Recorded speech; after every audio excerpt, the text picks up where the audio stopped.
All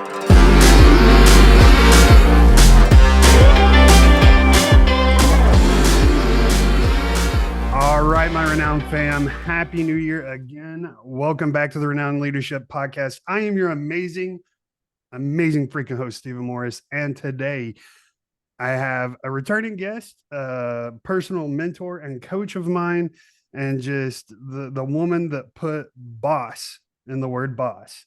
All four letters, she put them in there. Tammy Alvarez is here with me today, and she's here for a very special reason. Tammy, why are you here today? Well, first of all, Stephen, thanks for the repeat performance. And yes, you are absolutely awesome in every possible way. So I love your intro. You got to love yourself first. So we're going to start there. But thanks again, seriously, for the welcome back. I appreciate that. And I'm here today to talk about my pride and joy at the moment, which is the brand new book that we're releasing called Escaping the Career Trap. Transform your apathy into ambition and love every Mondays again. So this has been a culmination of my career, 6 years of coaching, watching countless amazing people just get stuck in that soul-crushing grind. And I am so excited to have this book out and available to help more people. It's so funny. I just want to point out the fact, whenever you sent me the email telling me about the book, I can't remember exactly how you described it, but you basically made it sound like it was a birth happening soon. Absolutely. It was like having a 10-pound baby every day. And so when I read that, like, you know how we read, we never actually read. We skim. Yeah. And so I skimmed it and I'm like, holy crap, Tammy's pregnant? I didn't know she was having a baby. Oh, God forbid, right? I missed that memo. Terrible. And so I had to go back and read. It was like, oh, she's talking about the book. Book, yes. Yes, that was our birth announcement. So that was just, I laughed for a solid 10 minutes on that because I was mind blown. How did I miss that? But anyway. And the thing is, it's like, I'm not a writer and I don't play one on TV, but I've got a lot to say. And there's so many of our messages that we deliver through our epic coaching experiences that need to get out there. And so writing it was easy because it's, 6 years of coursework and coaching. Turning it into an actual book that doesn't suck, that required a team of professionals. So it was absolutely like birthing a 10-pound baby every day, trying to get my stuff into a commercially viable format that, we could actually call a book. That was actually something I wanted to talk about, is the writing style and your approach you took to it. And that is, you're very straightforward and very blunt. You didn't do the typical author, I don't want to say sugarcoating, but you're straight in people's faces with the way you speak in the book. What made you decide to take that approach rather than the more conventional language you could have used? Well, I'm a rule breaker, first of all, you know that, right? So that is my jam. And I think people are sick and tired of being placated.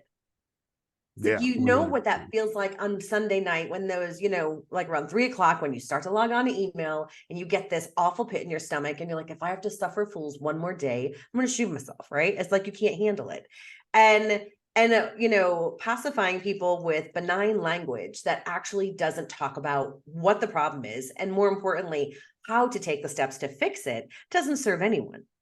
And so as I wrote the book, it was just like I was sitting across the screen or across the table, with you, just talking through some really pragmatic solutions to some problems that have been, plaguing corporate America and people who really have ambitions for their career for the past 3 decades. And actually a lot of the book, I did just put on the microphone and riff. Because that's my style. I'm, much happier talking to people than writing about it. And then, use the technology that we have in terms of translation to try and get me one step closer to putting all my thoughts in writing. So it very much is a conversational style. A little bit of snarky humor in there. So I hope it translates in print. A little bit. Just a smidge. Just a little. But I mean, you're absolutely right. And I think that's why, it's funny, when I heard about life coaches, that was the first thing I heard about back in the day. It's been a while now. And everybody's like, oh yeah, life coaches, it's the new thing. I'm like, what kind of schmuck needs someone to tell them how to live? But of course, I obviously have, digressed on that opinion. But and part of what brought me to, okay, yeah, this actually a life coach, a business coach, a leadership coach, like, excuse me, part of what brought me back to that is, or back from that is that we are tired of the nonsense. We need someone that's going to speak into our life and tell us the truth, not what we want to hear, not the easy letdown. No, sometimes you need to be dropped on your face, Sometimes, right? yeah. Yeah. So I mean, absolutely, I love that about your book, and that you're straightforward, and you're not placating to people. It's like, look, this is your problem. This is how you solve your problem. This is how I solve my problem, which takes me to my next point that I absolutely love is, and I'm sure you've heard me gripe on this, is I don't want, like, college education is great. I love it. I'm currently going to get my MBA. You know that. Yeah. So I mean, education is paramount. However, life experience is just, if not more important than education. Most of my education came through life experience. And getting shot. So, yeah, getting shot. Yeah, that had a lot to do. Yeah. A lot of us can't say that, thankfully, right? So yeah. But so I mean, but that's the position you come from when you write this book, is you escaped your own career trap. Good. And talk to us about your career trap that you escaped from a little bit. Yeah. And the interesting thing is it wasn't a trap for a long time. I loved my corporate career. I felt like I was thriving, making an impact, and I just really leaned into all the big transformation issues and really being able to make things better. And so during my 20-year corporate career on Wall Street, I was a C-level executive, managing 2,000 people, 35 countries, the whole nine yards, big fancy job, apartment in the city, the whole thing. And I loved it until I didn't.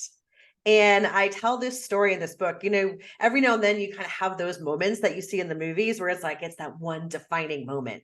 And I remember, I tell the story in the book, but the short of it is, I remember feeling like I was floating on top of the room as everyone was cage matching in the boardroom. And I used to thrive on that stuff. Just so much fun, right? Just seeing who's going to throw the first pot shot, who's going to just take it on the chin. Like, I love that crap. And, but I just remember having this massive moment of, I don't give a shit-itis. And I was just like, I could care less what's going on here. And it didn't happen that day. I felt that way that day, but I realized that was the day that my corporate career received its death sentence. And I am the type of woman who is very, very strongly in favor of, if you don't like it, change it. And I've done that throughout my whole life and throughout my whole career, but now it was different. It's like, for me, changing it was not going to another big financial institution to do the same crap for the same paycheck with a different logo. I felt like I had really given and received all the things that I could out of that career. And actually the thought of doing that again just made me want to throw up my mouth a little bit. I'm like, I just cannot do this another minute. And so that's when I decided to cash out of Wall Street, move to a tropical island off the coast of Belize, and start this coaching company 6 years ago, actually 7 years ago now. And it was a whole new growth journey for me. I had no idea how to be an entrepreneur. I knew how to coach. I just didn't know how to run a business and all the things that you need to know to do that. So it's been really an epic adventure. But that's what I mean about that career trap. It's like, it sneaks up on you. In the book, we talk about how most of us have what I call an accidental career. We don't sit here and every year look, it's like, where am I going? What am I doing? We like to think we do, but we don't. And opportunities come and we take them or we don't. And then we just kind of, the successful people just kind of continue to grow as these opportunities face us. And then all of a sudden, it happens to everyone. It's not, unique, but you get caught in this mid-career funk. And you have no idea how to get out of it because I have no idea how you got there in the first place. And so that's really what that career trap is about, is getting to that point in your career where you feel like, I'm too old, I make too much money, I'll never have the influence that I have now, I work too hard for this, I'm going to have to give up everything, which is why we have the golden handcuffs on the cover. Because the scarcity mindset of, I'm going to have to give up all the things that I've worked so hard for, is a massive driving factor for why people stay miserable for far too long. Yeah, that's a great point. And I can speak firsthand, and Yeah. this on Yeah. Like when you start your own thing and you start going and you're like, nah, forget this. I want to be my own boss. I want to do my own thing. When you make that transition into the entrepreneur, like that scarcity mindset hits you hard, Hard, terrifying. Yeah, for hard. sure. So how did this experience from going to a high earner on Wall Street? Like and when you say Wall Street, you're not exaggerating. Like we're No, talking no. Wall Street. Yeah, Yeah, like really Wall yeah, Street. That's yeah, like it's not an like, exaggeration, people. no, He's making a ton of money, a ton. To go from that to you don't know exactly where your next paycheck is coming from. What did that change? How did that change your philosophy on oof. just life in general? Yeah, really great question, Stephen. Because I was a hot mess, quite frankly. Now, fortunately, I did have the benefit because when I cashed out, I had 3 years of stock that had invested. So I did get a decent tranche of money every year just to make sure I wasn't going to be homeless. So I think that was, that was helpful in terms of taking some of the immediate pressure off. But from a psychological perspective, I had moved from an environment, I'm in Manhattan, right? It's all about the fancy things and the parties you go to and the events, it's all those things. And it's all the consumerism that you get trapped into and the image.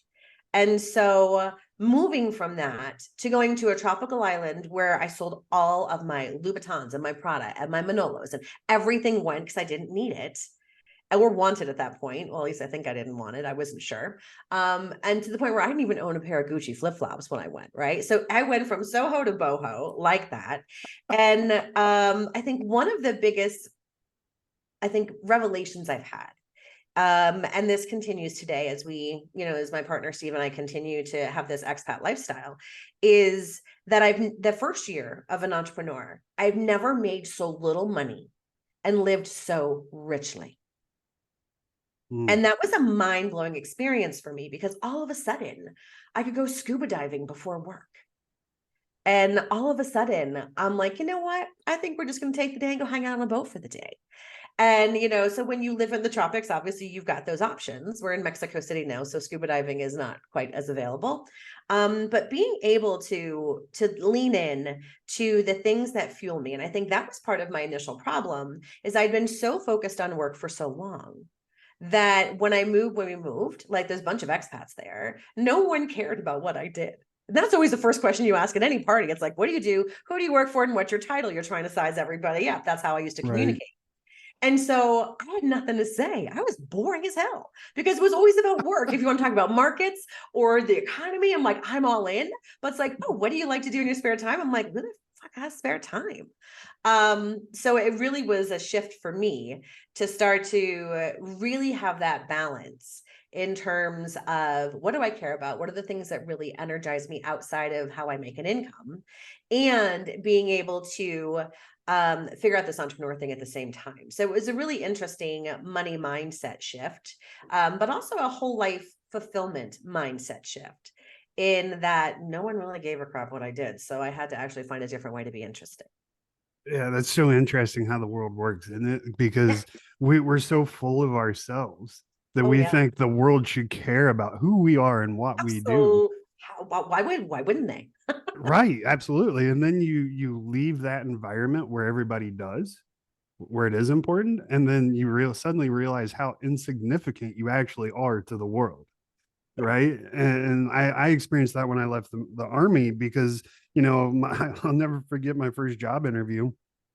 I was talking to the president of the company, and I'm like, yeah, I'm a retired sergeant first class from the United States Army, and blah blah blah blah blah. And he looked at me and goes, "Great," and then goes on to his questions. Like he couldn't have cared less Right, not even like a about token thank you for your service, right? Which is what no. you're supposed to say.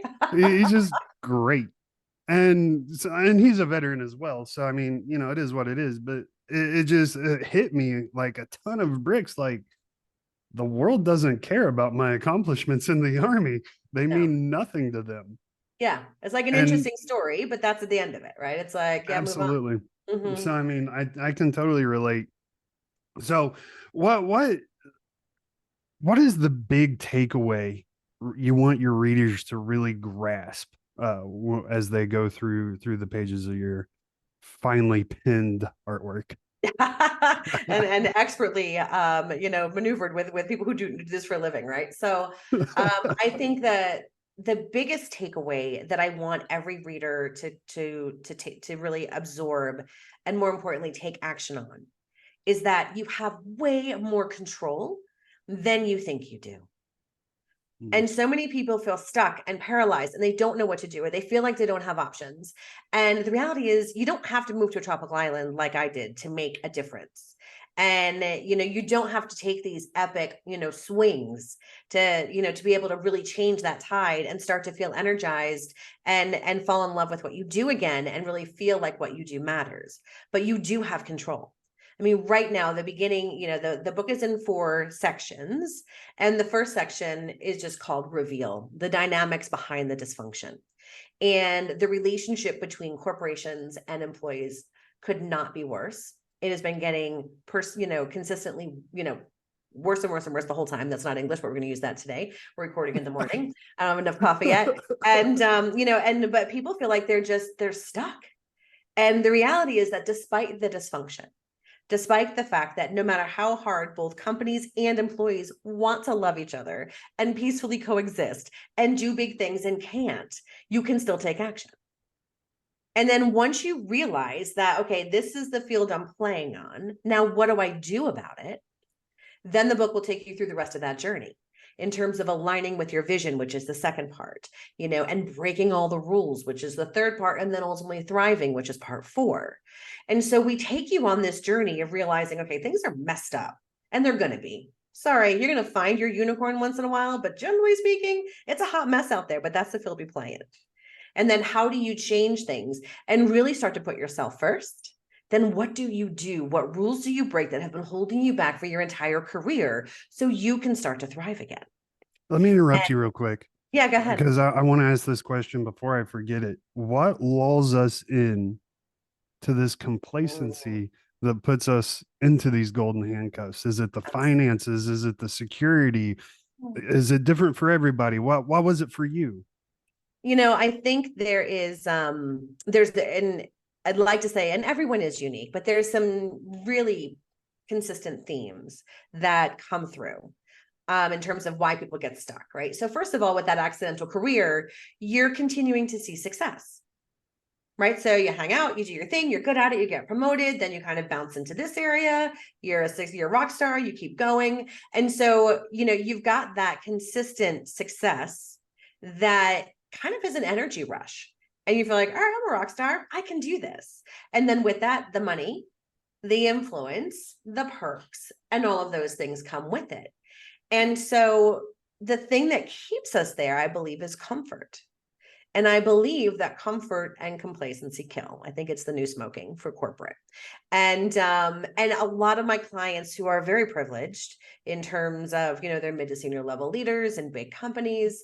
And a lot of our clients at CWC that all of our coaches serve, have had a really good career and a good run. And so they almost feel guilty for wanting more. And we talk about this in the book, and to the, with the I should be happier trap. It's like, I should stay here because so many people have it worse than me. I should stay here because I'm very fortunate to make a big paycheck and have a steady job. But I don't think, ambition and gratitude are not mutually exclusive. Mm-hmm. You can have both, and you should.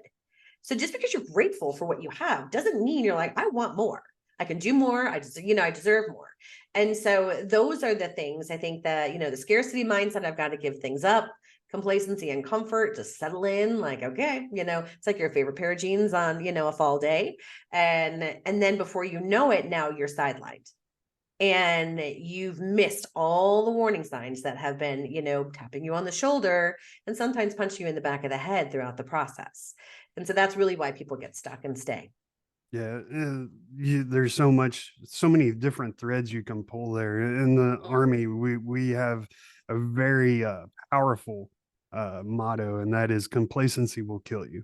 Yes. Complacency kills. The second you start to go on a mission and you're completely complacent because you've been to this battlefield a million times, it like the back of your hand, like the people in the area, the You know everything about this area you're operating in, and you get complacent. The second that happens is the second you get killed in combat.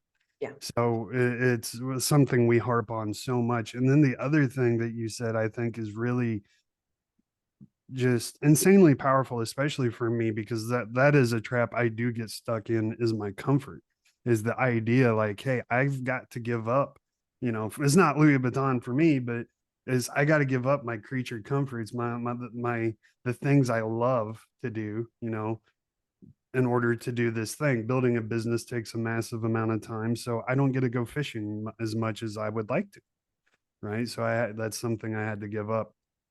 And I don't have the money to go deep sea fishing as much as I would like to. And so, I mean, that's okay. Those are things I had to give up. uh, how do people get to that point to where it's like, okay, I'm okay giving up my Manhattan apartment that's beautiful, and people dream about owning these one day, or all my designer clothes and accessories, my fancy cars. Like, how do you get to that point where you're like, you know what, life is more about these creature comforts, and it's about going scuba diving at 9 a.m. and then getting to your office at 10? Yeah. I think everybody's journey is different in terms of what brings them to that point. Unfortunately, most people finally make that leap when it hurts too bad. So they've either been demoted, or, they've been sidelined to special projects, or they've been caught up in a riff or a layoff. So a lot of times, it's human nature, you're just going to ignore the warning signs until you get punched in the face, right? And then you're like, okay, now I have to do something, so I may as well take the time to lean in and do it right. I think the other half of our clients, I think it's probably about 50-50 really, is that they're being proactive. And the thing that impacts most people to the point where they're willing to make the changes necessary, because I wouldn't say you're giving, like I said, I've never lived more richly. Right. And so the things I thought were important to me, and the things that were important to me, I realized that, okay, that was good. And it was a season in my career, in my life, but it's time for a new chapter. It's time for a new season. And the biggest motivator of professionals that make a proactive shift is when they notice that they're no longer making the impact that they used to. And that surprised me as I was, through the years working with clients. I thought it was money and power and this and that and the other thing. It has nothing to do with that. It actually has everything to do about impact. And so when you start to get sidelined, when your ideas are no longer, taken and moved into what you do in terms of the organization, and you realize that you're starting to feel like you don't matter anymore.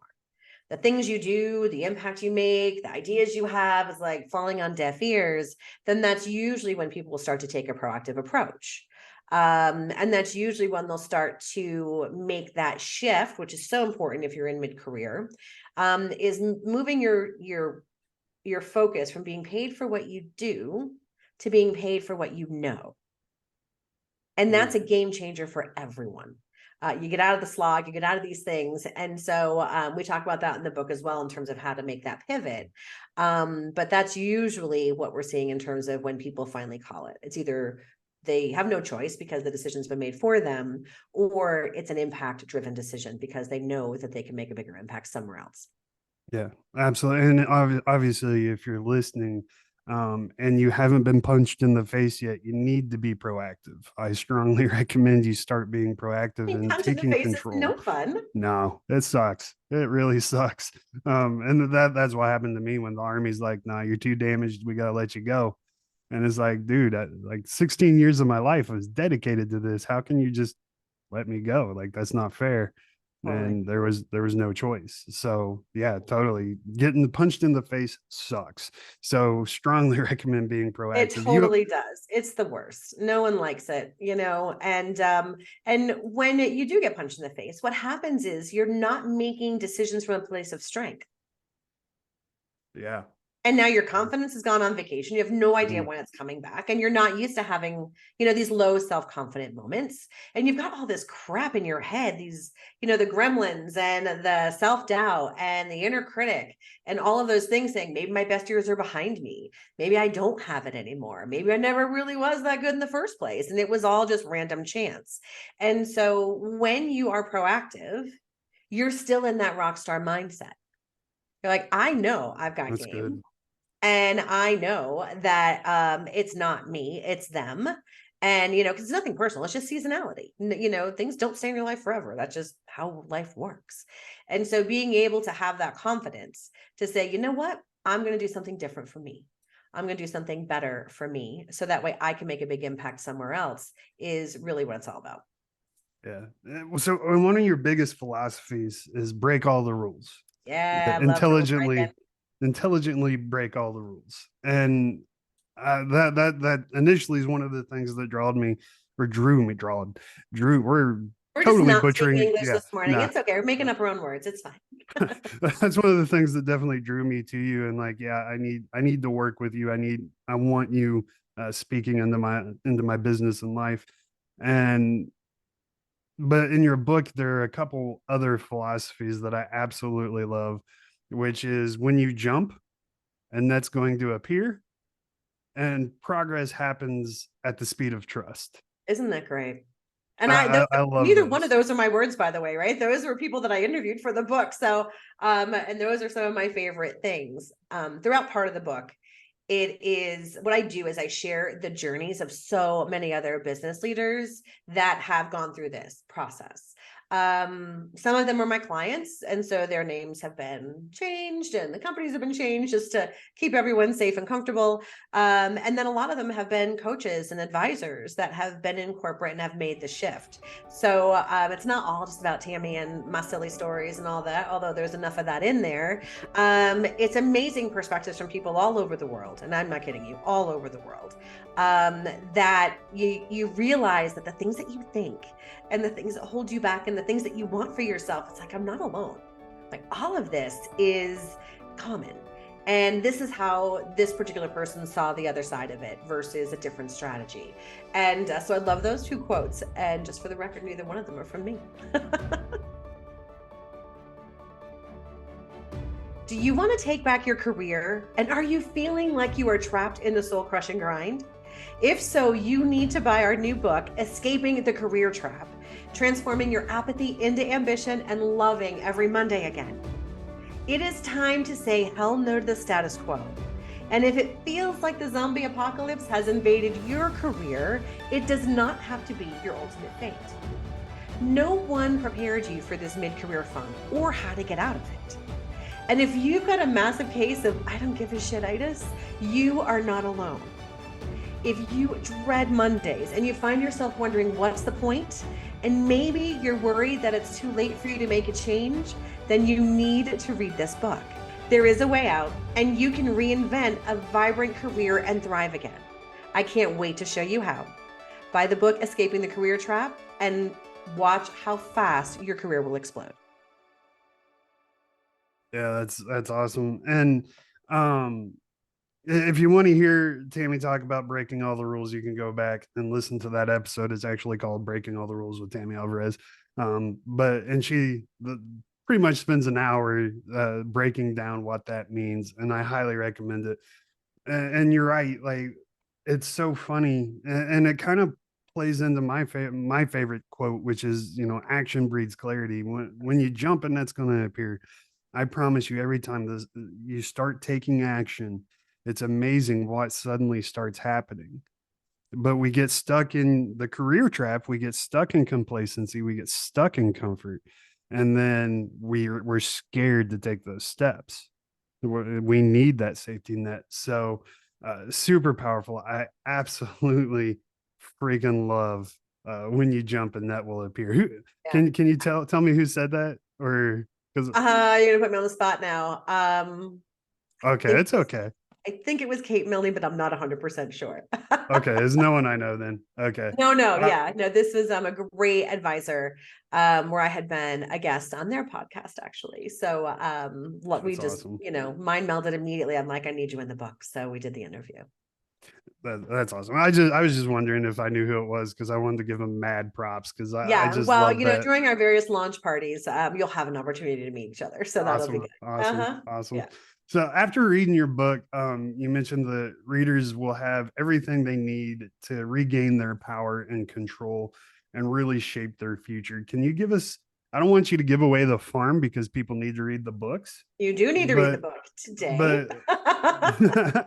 But can you give us some key insights into what that means? Sure. I think talk is good, understanding and gaining clarity is good, but it pales in comparison to taking action. And that's really what this book is about. So I actually tell her story in the book. I've got a good friend of mine who will be not named, who's a self-help junkie. And like, she would like eat these books, like, for breakfast type thing. And she'd blow through one a week and she'd keep going and have all these great ideas. But she was missing one point. She never did any of the stuff she learned about. And so what I encouraged her to do is I'm like, you get one self-help book a month. That's it. And you get to read it for a couple of days, and then you need to spend the next part of that month actually taking action. And so because, taking action to me is where all the transformation happens. If not, then you're just spinning and now you feel more guilty because you know what you should be doing and you're not. Is at the end of each chapter, I have a section that's called brain candy. And it's just things for you to chew on that ask you very pointed questions in terms of, guiding you through the process of assessing kind of where you are with that particular topic, understanding your baseline in terms of, assessing what you want, understanding your baseline of where where you are. And then the third one is conquer, which is, okay, what are the steps you're going to do to get this part of your career, your life right? And right is obviously subjective to whatever they feel. And so you've got these ABCs of transformation that happen at the end of each chapter.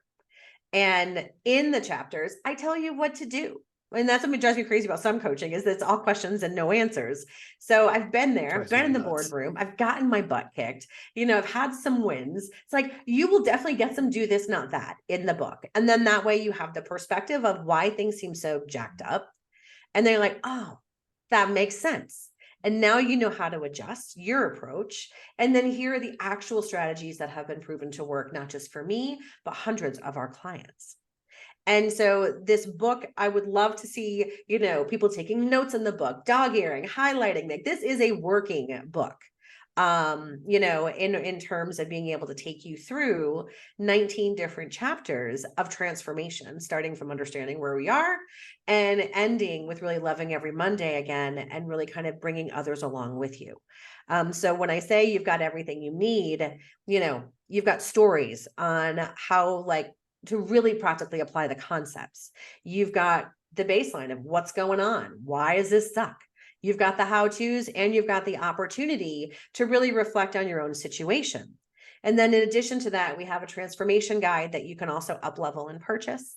And then we also have a group coaching program that people can come into for additional support, because again, it's about taking action. Reading it, most readers will read it, say, yep, interesting, I got some great ideas, and move on with their regularly scheduled day.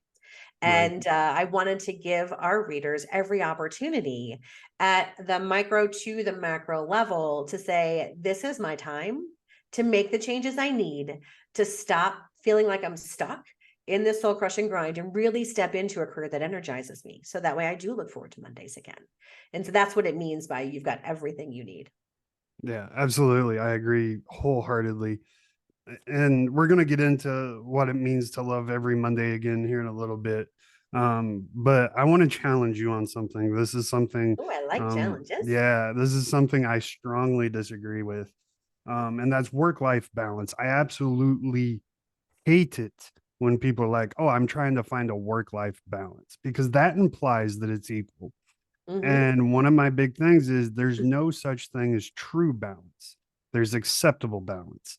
And what I mean by that is if you look at the base of a tree, there are some variations where this rule doesn't apply, but when you look at the base of a tree, there's no grass growing immediately around the tree. Why is that? It's because the tree takes all the nutrients away. It takes all the sunlight, all the water away, so grass cannot grow. There is no balance for the tree and the grass. In order for our careers to thrive, personal life has to go away somewhat. In order for our personal lives to thrive, our career has to go away somewhat. We have to find what's acceptable for us. Each person is different and there's no magic number. For me, I would say it's about 80-20. You know, my wife, thank God, is not a high maintenance person. She's very introverted and she is okay with me spending hours upon hours in my office working and giving her absolutely no attention whatsoever. She's okay with that. But so I mean, I'm very blessed in that regard. So I'm able to do a bit more, like I said, 80-20. For you, that might be 60-40 or 55-30. Like it varies. But so when you talk about work-life balance, are you kind of thinking that same thing, or are you thinking complete balance? So we are going to agree to disagree on a few things, right? Especially how many hours you have to work as an entrepreneur. I don't think I've ever worked more than 30 hours since the day I've opened. And that's because I've spent 20 plus years, just doing the grind and loving it. So for me, and it's interesting because Christina Bolden, who is one of our coaches at CWC, I forget where she heard this from, but I'm going to totally steal it, because I think it's absolutely appropriate. And changing the word balance for harmony, right? Yeah, so work-life harmony. And I think, I do believe that whole life success is important. I focus very heavily on my career. I was the breadwinner. My husband was a stay-at-home dad. I had a daughter. So he was a trailing spouse, 3 times. I would think nothing about, how do you do in Asia next week? It's like, okay, great. Right. I was the mom who was calling my husband saying, where's the pediatric office? I don't even know where the pediatrician is. Like, that's how much work I was doing. But for me, that energized me. Like, I loved it. And I love the adrenaline. I love the power trip. Let's be honest. Like, I loved all the things. And so, but when I stopped loving it, then that lack of harmony started to kick in.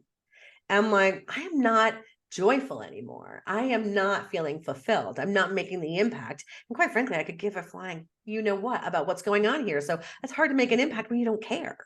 Right. And but what I see too often in terms of this work-life balance, there's 2 big points I want to make. One is that I do believe that there is, seasonality in our careers, where we've got, the flexibility and the drive and the desire to go all in. And then when our priorities are shifting, whether it's raising a family, caring for elderly parents, or just saying, I am burnt and I am going to check out and go to Europe for 3 months, right? There's just all of these different things that fall out of balance or harmony. And so I think you have to accept the seasonality of your career and listen to it. When I was younger in my career, I could take the big hits. When I was a sole breadwinner, I played a little more conservatively. Now that my kid's off the payroll, now I'm back, playing big again. And so it's okay. Like, it doesn't have to be the same all the time. So that's the first thing in terms of balance. The second thing I think is people suck at setting boundaries. Mm-hmm. And, so even though they want to go to juniors soccer game, or they want to take that deep sea fishing trip, they are still allowing the organization that they work for to just run roughshod over them 24/7. And they're this always on mentality, right? There's wearable devices. I'm always connected. Like, I know I'm going to sound like a dinosaur here, but take the damn things off and turn off your phone for a minute. You'd be surprised how much fulfillment you have once you get over the anxiety of not being connected that brings. And so if what you're doing, if you are working 70 hours a week and loving it, and your family and your finances and your spirituality and all the other things in your life are within harmony, then that's awesome. But if you're doing that and it's not, That's what I'm talking about. Then you've got to make some hard decisions. You've got to start to reprioritize how you think about your whole life balance or whole life fulfillment and start to make those changes that you need to. I love how you talk about boundaries. Boundaries are so important. And it's funny. Um, like I said, Tammy's a mentor and coach of mine. Even, I work with CWC, and then, Tammy uh, coaches me through a lot of things and mentors me. And one of the things she's always harping on me on is that I work too much. And so, my wife asks me how our meetings go, obviously, and I tell her what we talk about and then what you advise me on. And that's something she's been harping on me a lot is yes, you need to take time off. You're killing yourself. And my answer is yours. I love what I'm doing. It's not work to me. It's a game. I have so much fun doing it every single day. And sure, there are things I don't enjoy, but there are things that have to be done. But for the Mm-hmm. most part, everything about what I do, I love. And I love building and creating, right? And that's what I'm doing. And whether it's building, relationships with people or building people up so they can go succeed in their life or whatever the case may be, that's what I love to do and I'm passionate about it. And so to me, it's hard to set that boundary because I don't see that I need it, Mm-hmm. right? And so, she's been harping on me. So now you will be proud to know that on Sundays every week are red on my calendars, which Good. means I cannot schedule anything. No Excellent. one I can love schedule. that. I love that. You're welcome. I'm not happy about it because Sundays are a big, you know, a very productive day for me.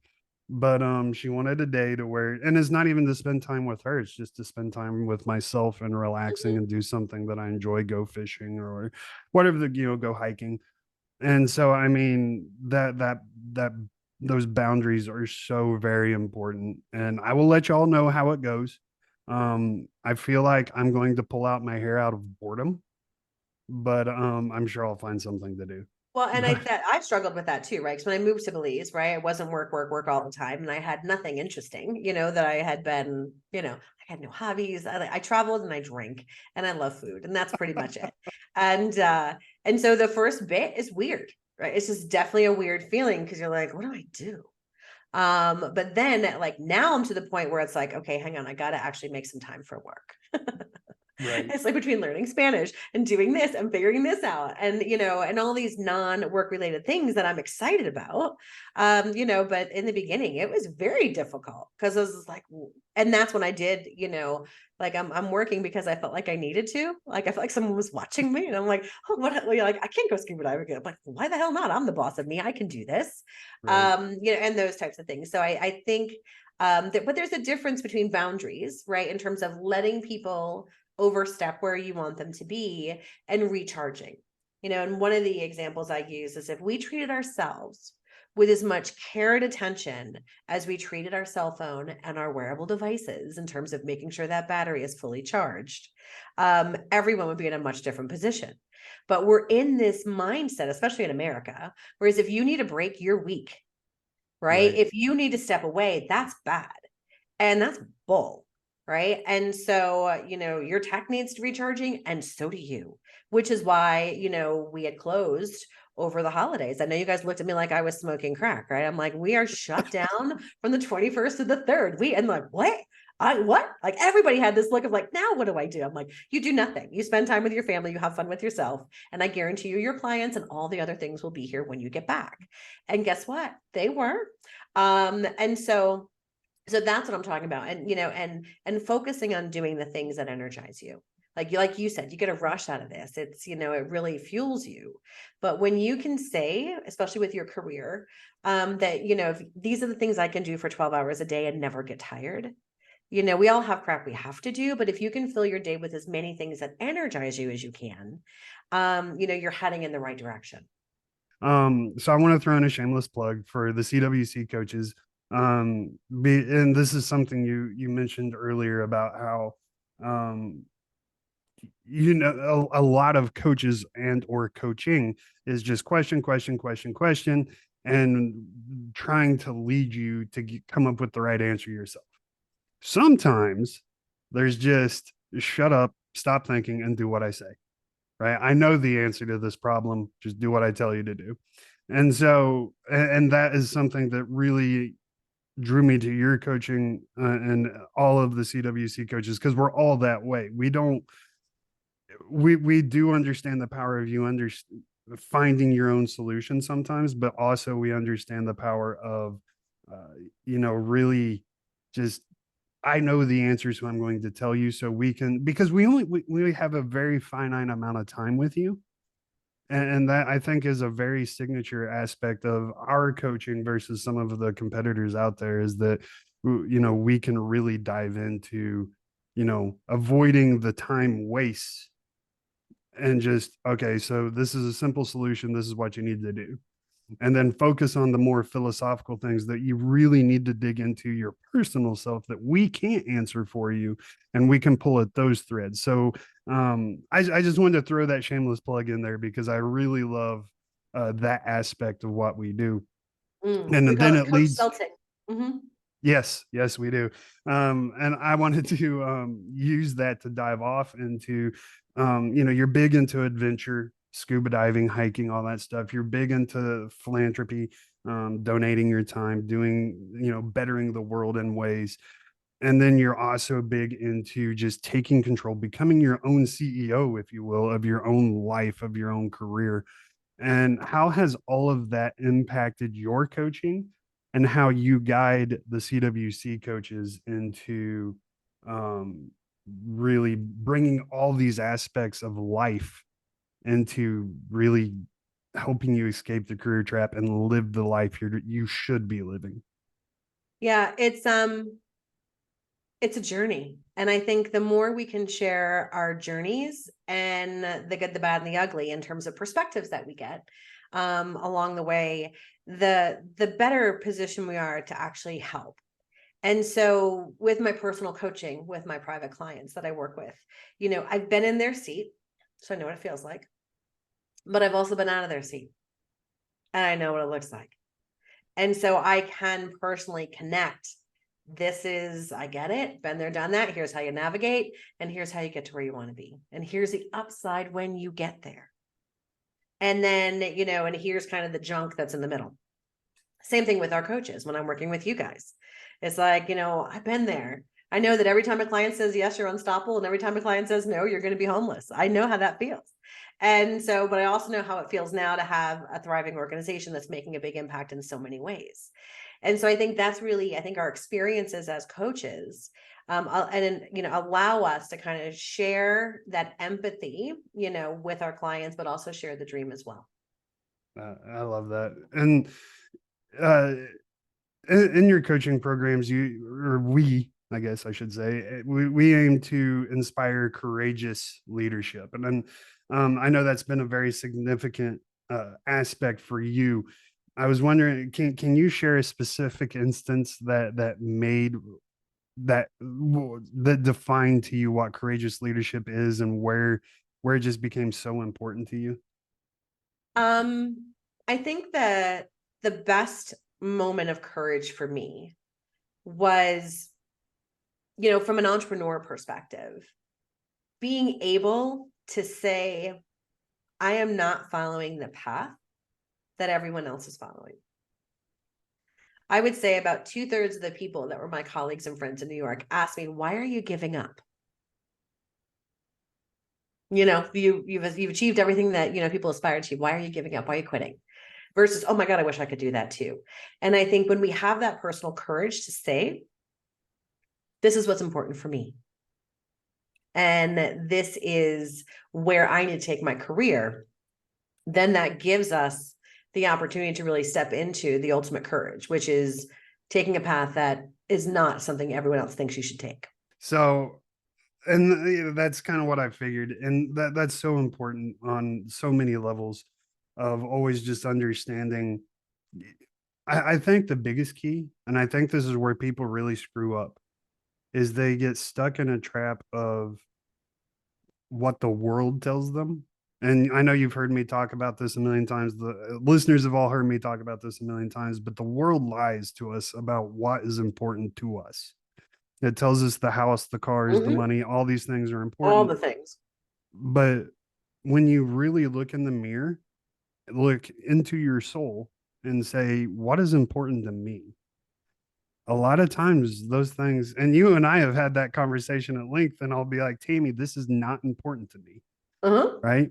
Like, yes, I, I want money as much as the next person to an extent, but money isn't my driver. That's not what I care about. Yeah. Right. It's just what I need. It's a tool. It's nothing more than that to me. And so once you really dive into that part of your life, and sometimes it's painful, man. Sometimes it hurts to look in the mirror and really like, am I being honest with myself? But I think once you do that, you know, and right along with the book's kind of theme, once you do that, you're going to take control of everything. And like you say a million times, you're going to learn to love Monday again. Mm-hmm. And I want to finish with this final thought of what does it freaking mean to love Monday again? It feels like a foreign concept, right? And that's one of the rules or one of the lies people believe is that people don't really love their job. And that's not true. And so I think what it means to love Monday again is to know that when you're stepping into the work that serves you and the work that energizes you and the things that you're excited about, that, you know, you can enjoy Sunday Fun Day the whole day and be like, you know what, work's going to be there on Monday, but I'm excited about what I have to do. And I think knowing that you're making the impact that you want to make and knowing that you are having that fulfillment that you need as a human being in terms of whole life fulfillment, which career is a big part of, and really understanding that from a Monday morning perspective, that when you're looking at your calendar, this is one thing I never realized I did until I started to see the other side of it, is when I look at my calendar the night before just to see what my next day is going to look like, I'm thrilled. Like every meeting that's on my calendar, I'm excited about. Whether it's working with the coaches, working with my clients, doing podcasts or guest speaking or having speaking engagements, like I look at my day, I'm like, I cannot wait to do this. Yet I can, because I don't have to work on Sundays, right? And so that's what I mean by loving Mondays, is by giving yourself the permission to say the status quo is BS and good enough is not good enough for me. And just when you take that courage, it's not the absence of fear, it's the ability to move beyond the fear to really get to the areas that you feel are going to give you the most fulfillment, that you know you're going to be able to make the biggest impact. Because when you do that, you show up differently, you start to light up, and then you light up everyone around you. That's what Loving Mondays is about. Yeah, it's so contagious, isn't it? Whenever you're around somebody that's just, Mhm. you can tell they're happy. You can tell they love what they're doing. You can tell they love life and truly love the people around them. That energy is contagious and really can impact the culture of the team. It can impact, and it's funny, you know, on our team at CWC, like no one, like everyone shows up, and I'm the worst probably about it, is because I only expel energy when I need to. I'm very conservative with my energy, so this energy that you feel right now, it's because I don't force it, but I'm allowing it to flow, and then once we're done, I shut the energy off and I start saving it for the next Mm-hmm. time I need it, because otherwise Yep. I'll be drained. And so you know, when I show up to the meeting, sometimes like, hey guys, you're like, you okay, Stephen? You don't have the normal energy. I'm like, no, I'm good, just chilling. And you know, it's funny because everyone else, they're just so, and it is contagious. And by the end of the meeting, it's like, screw it. And I just start dumping out my energy because it's like, it's just so contagious. And I want to play in that playground. I love that. It's so important to love everything you do. And then the other thing that you said is Sundays. I remember what it's like to have Sunday and your entire day, you don't enjoy it because you're Mm-mm. just dreading tomorrow. That's it. And it sucks. And you start your week with no energy because you spent all your energy yesterday dreading today. Mhm. And what's the point? There's no point in that. Mm. So I absolutely love it. So we're coming up on time, Tammy. So real quick, I want you to, the book comes out tomorrow, Yep, right? it does. Yes. So it So comes out. excited. Yep, it's amazing. So tell everybody how they can find it, where they can get it, and yeah, all that. Great. So what you want to do is you want to head over to Amazon, where all things happen, and just look for the book Escaping the Career Trap.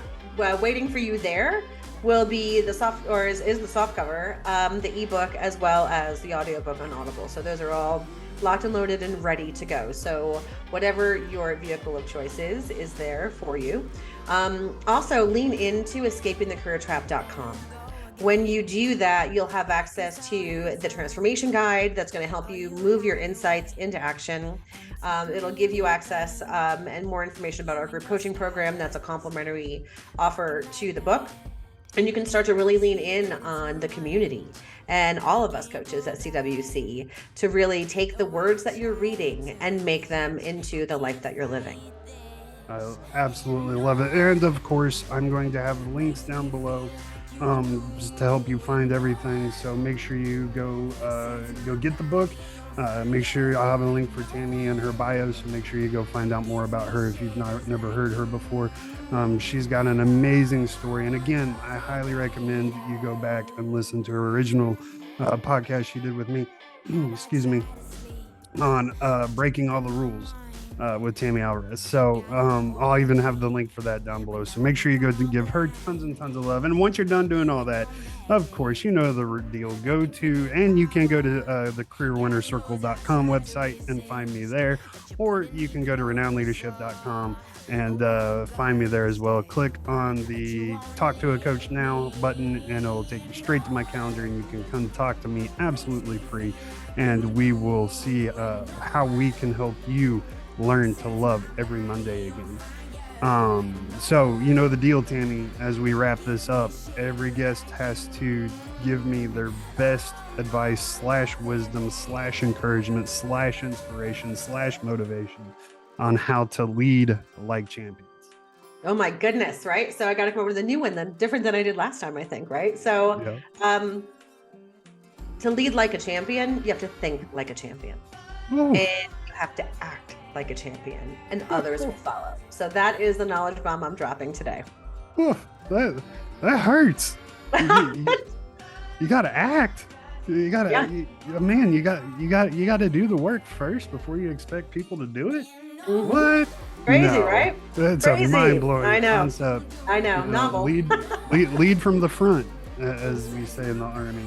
So yeah, absolutely. I totally agree. So Tammy, thank you so much for joining me today. I am so excited for the book drop. Congratulations from the bottom of my heart. I'm very proud of you and the work you've done. So that's going to wrap it up for this episode this week, guys. Thank you so much. Again, all the links down below. I will see you all next week at the regularly scheduled time. And in the meantime, never forget, lead like a champion. Goodbye, everybody.